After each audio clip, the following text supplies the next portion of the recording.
Ratusan serangan rudal Iran yang menghantam Israel menyebabkan tekanan ekonomi berat bagi warga Zionis. Media Israel melaporkan sejumlah bangunan rusak parah, memicu aksi penjarahan oleh warga di lokasi terdampak. Situasi kacau pasca perang 12 hari dengan Iran ini dimanfaatkan warga Israel untuk mengambil uang tunai dan barang mewah dari apartemen serta pusat perbelanjaan yang rusak. Dikutip dari Al-Mayadin via Tribun News pada Selasa 1 Juli 2025, penjarahan terjadi di Menara Apartemen dan Azrieli Mall, jantung kota Israel pada Senin 30 Juni. Adapun barang yang dijarah berupa perhiasan, uang tunai, jam tangan mewah, hingga barang elektronik seperti laptop dan kamera. Bahkan pakaian bermerek dari butik serta peralatan rumah tangga kecil juga raib dari unit apartemen yang ditinggalkan saat evakuasi.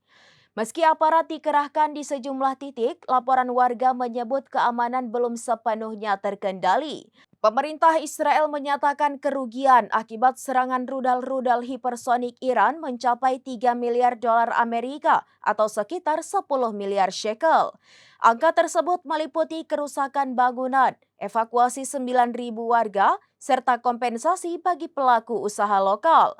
Direktur Otoritas Pajak menyebut peristiwa ini sebagai kerusakan terparah dalam sejarah Israel.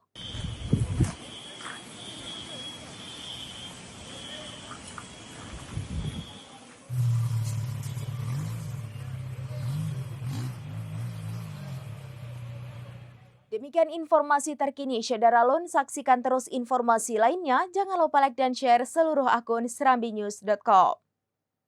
Download Tribun X sekarang, menghadirkan lokal menjadi Indonesia.